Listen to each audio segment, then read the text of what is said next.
चलिए हम next graph बनाते हैं y equal to sine x, y equal to sine x. Okay, जैसे जैसे हम x की वैल्यू पुट करेंगे हमें y की वैल्यू मिलती जाएगी, लेकिन ध्यान रखना ये जो है एंगल पुट कर रहे हैं हम, और उस एंगल के रेस्पेक्ट में हमें y की वैल्यू मिलेगी। जब x की वैल्यू 0 होती है तो साइन 0 की वैल्यू 0 होती है ना। जब x की वैल्यू 30 डिग्री होती है, 30 डिग्री मतलब रेडियन में कितना होता है, π/6 रेडियन होती है, तो फिर साइन π/6 या साइन 30 डिग्री 1 कितना होता है, 1/2 होता है। ओके, जब हम 45 डिग्री यानी π/4 रखते हैं, π/4 रेडियन रखते हैं, तो वैल्यू कितनी आती है, तो 1/√2 आती है ना। ऐसे ही जब हम π/3 यानी 60 डिग्री रखते हैं तो कितनी आती है, √3/2 आती है। ओके, और जब हम 90 डिग्री यानी π/2 रखते हैं तो कितनी आती है, π/2 रखने पर साइन π/2 की वैल्यू 1 होती है। मतलब 0 से स्टार्ट हुई, ये उससे बड़ी वैल्यू है, ये उससे भी बड़ी वैल्यू है, ये उससे भी बड़ी है, और फिर आ जाता है 1। ओके, फिर हम चलते हैं सेकंड कोऑर्डिनेट में। सेकंड कोऑर्डिनेट में 120 डिग्री कितना होता है, साइन 120 की वैल्यू आपको निकालनी आती है क्या, साइन 120 को हम लिख सकते हैं साइन 90 प्लस 30, 90 प्लस 30, और 90 प्लस 30 यानी कि कोस 30, और कोस 30 की वैल्यू क्या होती है, जो साइन 60 की होती है, यानी √3/2। ध्यान से देखा जाए तो अब 120 डिग्री के लिए वैल्यू ये वाली वापस आएगी, और 120 डिग्री को रेडियन में कन्वर्ट करना है तो वो हम कैसे करेंगे, 120 को π/180 से मल्टीप्लाई करके, यानी कि ये हो जाएगा 6 2 जा 12 6 3 जा 18, 2π/3, 2π/3, और 2π/3 पे वैल्यू आएगी कितनी, √3/2। उसके बाद ये वैल्यू आएगी, उसके बाद ये आएगी, उसके बाद ये आएगी। ये कहाँ आएगी, ये आएगी 180 डिग्री पर, और 180 डिग्री होता है पाई, 180 डिग्री होता है पाई।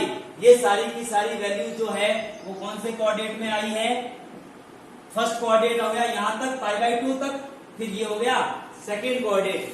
और अब चलते हैं थर्ड कोऑर्डिनेट।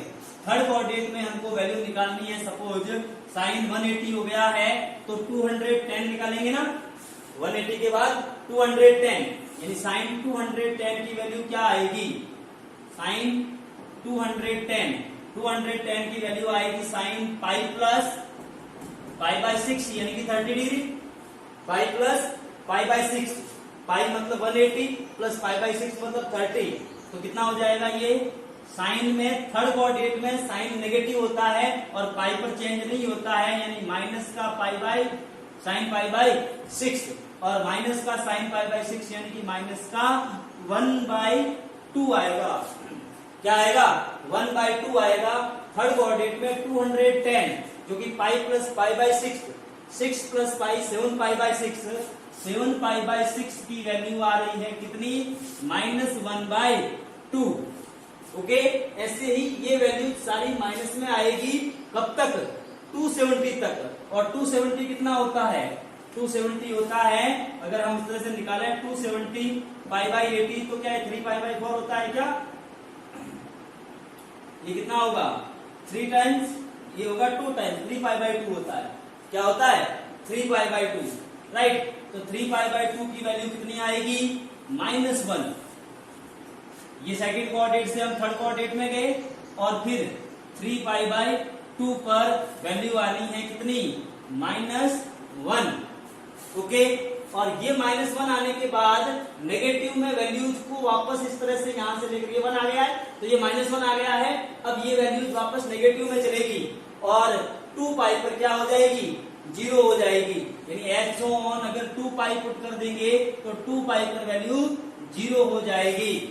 ओके, अब ये सारी वैल्यू जो है हम एक ग्राफ में पुट करते हैं और देखते हैं कि साइन का ग्राफ कैसा आएगा। ये एंगल्स निकालना मैंने एएसटीसी रूल लेक्चर नंबर 2 में बताया हुआ है, राइट, कि कैसे हम कोई भी एंगल की वैल्यू निकाल सकते हैं। अगर आपको यहाँ सीधे सीधे समझ में नहीं आई है तो एक बार एएसटीसी रूल देख करके इस तरह से इन सारी वैल्यूज को पुट करना आपको सीखना होगा। ओके, फिर देखो आगे, ये एक्स एक्सिस और ये वाई एक्सिस। यहाँ पर x की वैल्यू 0, फिर हम पुट कर रहे हैं क्या, π/6, π/4, π/3, π/2 and so on up to ये 2π/3 और करते करते ये सारी वैल्यूज हम पुट कर रहे हैं। तो इतना डिटेल में ना लिख करके मैं सीधे शॉर्ट लिखता हूं ताकि ग्राफ को हम लिमिटेड रेंज में अच्छे से बना सकें। 0 रखा, 0 के बाद मैं पुट कर रहा हूं π/2, फिर कर देता हूं पाई, फिर कर देता हूं 3π/2 और फिर कर देता हूं 2π। ओके, तो देखो जब x की वैल्यू 0 तो y की वैल्यू प्लस का 0, x की वैल्यू 0, जब x की वैल्यू 0 तो y की वैल्यू भी 0, यानी कि ये पॉइंट है। जब x की वैल्यू π/6, ये तो π/2 लिया है मैंने, सीधा ये लिया है, ठीक है। बाकी सारी वैल्यू जिसमें आएगी, यानी कि π/2 पर वैल्यू कितनी है, 1 है, और बाकी सारी इसके बीच में है, यहां से यहां तक, ये सारी वैल्यू यहां से यहां तक जो कि लगातार बढ़ रही है। ओके, फिर आप देखोगे कि 1 आने के बाद ये वैल्यू फिर से घटने लगी है और पाई पर 0 हो गई है। पाई पर क्या हो गई है, 0 हो गई है। पहले तो बढ़ी, ओके, यहां तक, और फिर घटी यहां तक, और फिर चली गई नेगेटिव में, यानी कि 3π/2 पर वैल्यू क्या आई थी, 3π/2 पर वैल्यू -1 आई थी, यानी कि यहां आई थी। ओके, और फिर वापस बढ़ी और 2π पर क्या आ गई थी, 0 आ गई थी। अगर इन सारे पॉइंट्स को मिलाकर देखोगे तो ये इस टाइप का ग्राफ है। ऐसा ही ये आगे भी जो एंगल्स की पुट करेंगे वैल्यू, उसके लिए ऐसा ग्राफ आ जाएगा। इसे साइन का ग्राफ कहते हैं, साइनोसोइडल ग्राफ कहते हैं। क्या कहते हैं, साइनोसोइडल ग्राफ कहते हैं। क्या आपको अच्छे से समझ में आई है ये बात, क्लियर है ना। साइन का ग्राफ, अगर आपको ये वैल्यूज पता है तो इस टाइप से आप पुट कर सकते हो, और नेगेटिव में पुट करोगे तो पीछे चला जाएगा, ठीक है ना। जल्दी से इसको पोज करके नोट कीजिए या फिर स्क्रीनशॉट रखिए और फिर देखिए आगे। नेक्स्ट हम ग्राफ बनाते हैं y = cos x। Okay, x की वैल्यू पुट करेंगे, y की वैल्यू मिलेगी। जब x की वैल्यू 0 पुट करते हैं तो cos 0 की वैल्यू कितनी होती है, 1 होती है।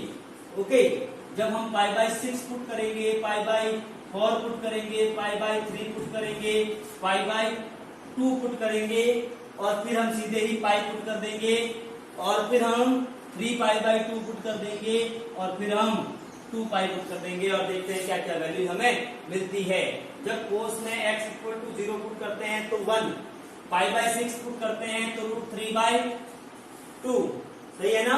π/4 पर 1/√2 एंड π/3 पर 1/2 एंड π/2 पर 0। ओके, ऐसे ही कोस पाई पर क्या होता है, पाई पर वैल्यू होती है -1। निकाल के देखें क्या, कोस पाई मतलब कोस 180 डिग्री, 180 डिग्री को मैं लिख सकता हूं कोस 180 -0 डिग्री। क्या लिख सकता हूं, 180 -0, -0 मतलब कौन सा coordinate, second coordinate. Second coordinate में कोस चेंज नहीं होता और माइनस का होता है, यानी कोस 0 यानी -1, यानी कि कोस पाई की वैल्यू होती है -1। और ऐसे ही कोस 3π/2, कोस 3π/2, 3π/2 मतलब 270, और कोस 270 प्लस 0 लिख दूं मैं तो कोस चेंज होगा साइन में, 270 है तो चेंज होगा, और प्लस 0 यानी कि थर्ड कोऑर्डिनेट में जा रहा है इसलिए प्लस का ही रहेगा, यानी ये हो जाएगा साइन 0 और उसकी वैल्यू होती है 0। ओके, और ऐसे ही कोस 2π कहो या 0 कहो एक ही बात है, तो वैल्यू क्या आ जाती है 1। बीच की सारी वैल्यूज भी आप निकाल सकते हो, और जब इन्हें हम ग्राफ में पुट करेंगे तो कुछ इस टाइप का ग्राफ आएगा। देखिए इधर ये x एक्सिस, ये y एक्सिस, यहाँ 0, और फिर वैल्यूज रख देता हूं π/6, π/4 नहीं रखना है, सीधा π/2 रखते हैं, π/2 फिर पाई, फिर 3π/2 और फिर 2π। ओके, और अब वैल्यूज पुट करते हैं। जब x = 0 पुट करते हैं तो y = +1 मिलता है, मतलब यहाँ पॉइंट आता है। ओके, और जब π/6 पुट करते हैं तो वैल्यू डिग्रीज होती है, π/4 पर और डिग्रीज होती है, π/3 पर और डिग्रीज होती है, और π/2 पर क्या हो जाती है, 0 हो जाती है। ओके, उसके बाद जब हम वैल्यूज को और आगे बढ़ाएंगे तो ये नेगेटिव की तरफ जाने लगेगी, और पाई पर ये -1 हो जाएगी, नेगेटिव की तरफ जाने लगेगी, और पाई पर ये वैल्यू -1 हो जाएगी। ओके, और फिर वापस बढ़ने लगेगी और 3π/2 पर क्या हो जाएगी, 0 हो जाएगी। ओके, और 2π पर वो कितनी हो जाएगी, 2π पर वो 1 हो जाएगी। आप ध्यान से देखो तो आपको कुछ ऐसा ग्राफ मिल रहा होगा। Okay, that is the graph of y equal to cos x, मतलब इस टाइप का चलता हुआ ग्राफ होगा। इससे ये पीरियोडिक है, यानी कि एक सर्टेन टाइम इंटरवल के बाद अपने पाथ को रिट्रेस करता है और इसी तरीके से सारे ग्राफ, मतलब ये जो पीरियोडिक ग्राफ है आगे से आगे बनता जाएगा। इस ग्राफ को भी साइनसोइडल ग्राफ ही कहते हैं। ओके, इस टाइप की बातें आपको ध्यान रखनी है। अब एक और समझा देता हूं, y equal to 10x, y equal to 10x।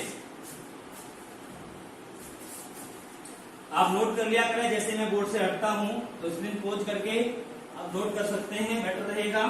Okay, next y equal to 10x, y equal to 10x। हम x की वैल्यू पुट करेंगे, y की वैल्यू मिलेगी, x की 0 पुट करेंगे, π/6 पुट करेंगे, π/3 पुट करेंगे, π/6 के बाद π/4, π/6, π/3, सॉरी π/4, π/3, π/2 तक पुट करेंगे। उसके बाद हम सीधा पुट करेंगे क्या, पाई, और फिर पुट करेंगे 2π/3, और फिर पुट करेंगे 2π, या सीधा पुट करेंगे 3π/2 और फिर पुट करेंगे 2π। जब 10 में 0 पुट किया तो वैल्यू आई 0, ठीक है।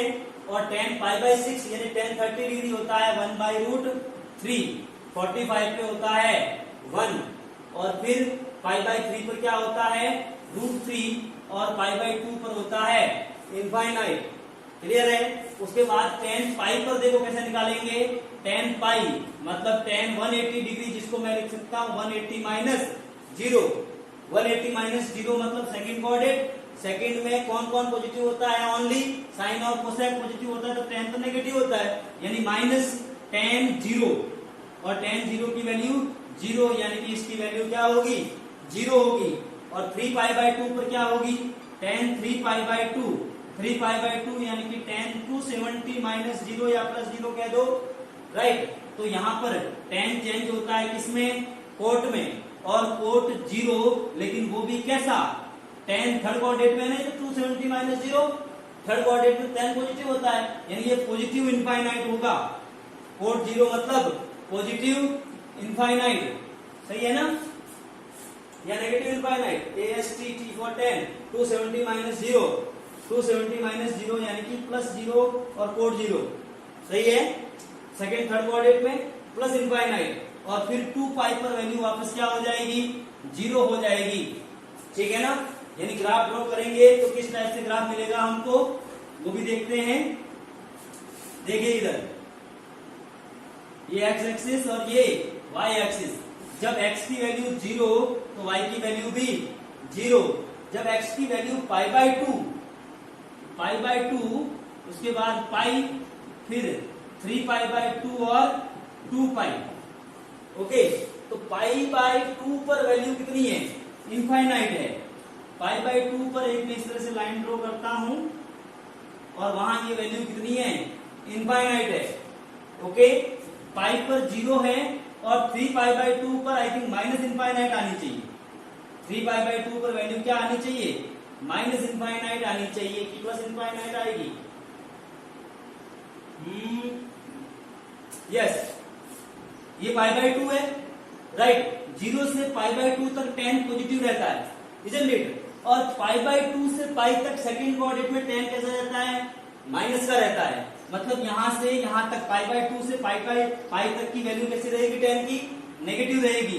फिर पाई पर 0 रहेगी, और 3π/2 पर प्लस का इनफाइनाइट हो जाएगी। ओके, क्या हो जाएगी, फिर से प्लस का इनफाइनाइट हो जाएगी, और 2π पर फिर से क्या हो जाएगी, 0। यानी कि ये यहां से यहां तक फर्स्ट कोऑर्डिनेट नेगेटिव, यहां से यहां तक सेकंड कोऑर्डिनेट, तो यहां से यहां तक फर्स्ट कोऑर्डिनेट पॉजिटिव, यहां से यहां तक सेकंड कोऑर्डिनेट तो नेगेटिव, यहां से यहां तक थर्ड कोऑर्डिनेट तो पॉजिटिव, और यहां से यहां तक फोर्थ कोऑर्डिनेट तो नेगेटिव। ओके, यानी ग्राफ कुछ 10 का ऐसा आएगा। ऐसा इस टाइप का ग्राफ आएगा। ओके, डिसकंटिन्यूस ग्राफ आएगा tan थीटा का। क्लियर है? Okay, done. तो देखो प्यारे बच्चों, हमने ऑलमोस्ट सारे ग्राफ, जितने टाइप के ग्राफ बन सकते थे वो सारे बना लिए हैं। अब फिर से मैं वही कहना चाहूंगा कि आप किसी टाइप का मॉड्यूल, किसी टाइप की बुक सॉल्व करेंगे तो आपसे सब सॉल्व हो जाएगा। ओके, अपना ख्याल रखो और ऐसे ही साथ बने रहो। कमेंट सेक्शन में कमेंट करते रहो कि कौन कौन बच्चे रेगुलर देख रहे हैं, ताकि मुझे मोटिवेशन मिले।